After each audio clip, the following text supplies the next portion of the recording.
해산의 고통은 점점 깊어지고 강렬해진다.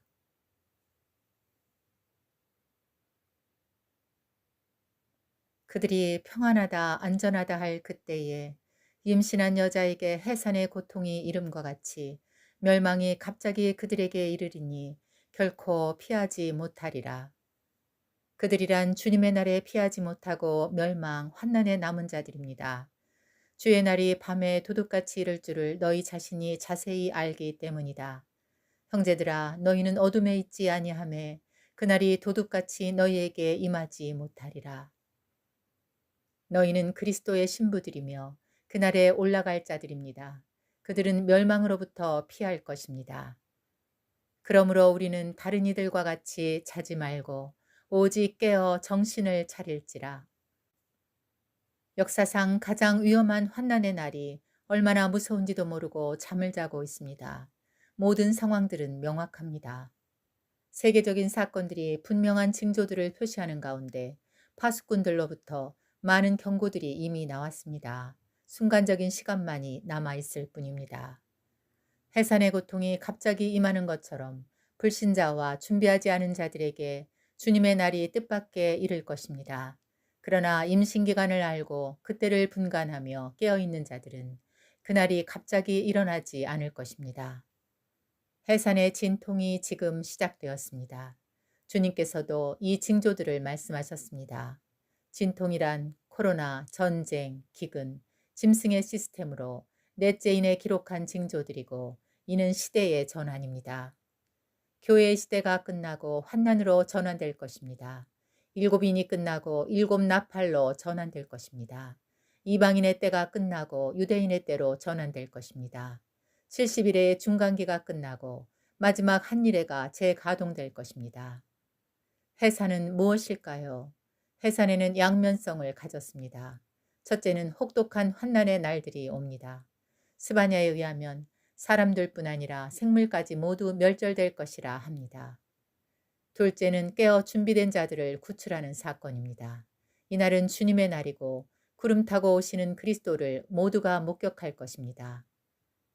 전쟁이 세계적으로 확산될 조짐이 보이는데 얼마나 확전될지 예측하기가 어려운 이유는 넷째인에서 세계 인구의 4분의 1이 전염병과 전쟁으로 죽기 때문입니다. 그때가 되면 적그리스도가 평화의 사도로 등장할 것입니다.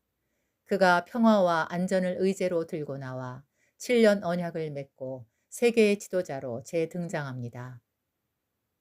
그날을 위해 두 무리가 준비되고 있습니다. 하나님이 우리를 세우심은 노하심에 이르게 하심이 아니요 오직 우리 주 예수 그리스도로 말미암아 구원을 받게 하려 하심이라. 환난과 재앙에 들어갈 무리들과 하늘로 옮겨질 무리가 분리될 것입니다. 깨어 준비하라 지시하신 주님의 약속이 성취될 것입니다. 그러므로 시대를 분별하는 것은 중요한 일입니다. 얼마나 많은 선지자들이 이날을 경고했습니까? 다니엘, 에스겔, 예레미야, 이사야, 스바냐, 스가랴, 요엘 등을 비롯하여 베드로와 바울, 사도 요한이 그날을 기록했습니다.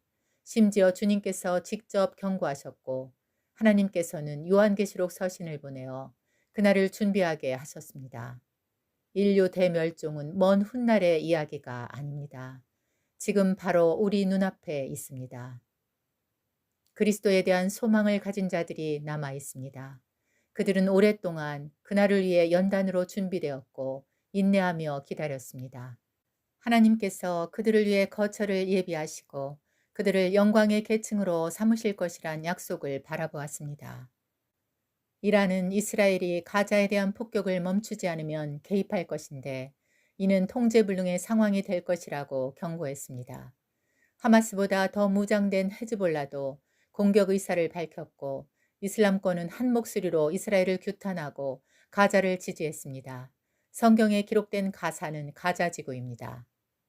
가사는 버림을 당하며 아스글론은 폐허가 되며 아스돗은 대낮에 쫓겨나며 에그로는 뽑히리라.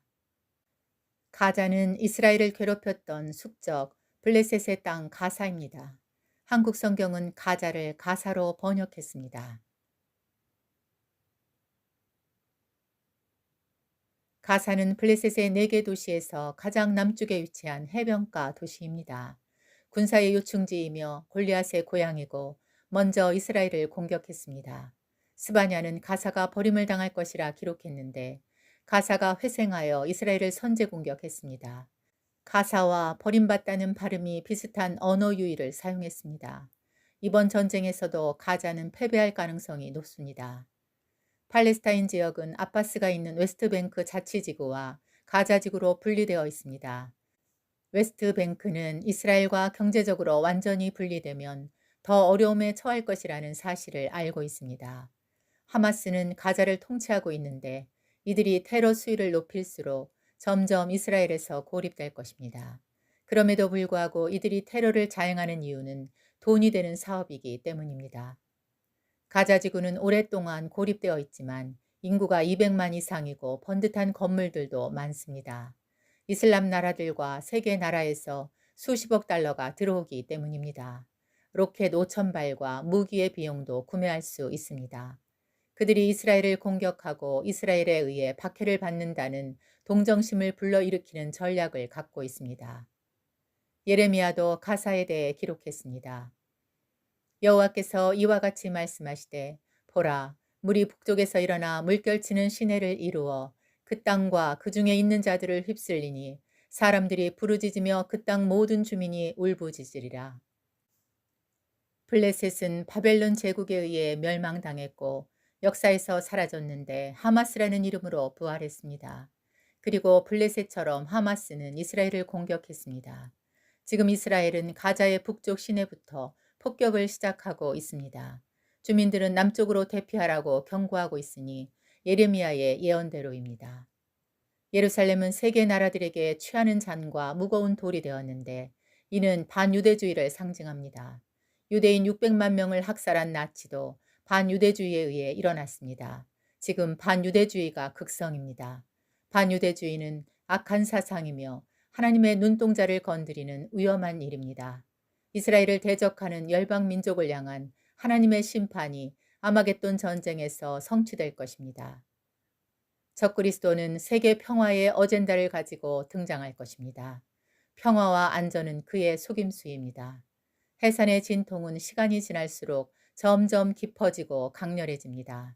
예측 불허와 시대의 전환은 전쟁의 시대를 예고합니다. 이 모든 일들이 성경에 예언되어 있다는 사실을 알아야 합니다.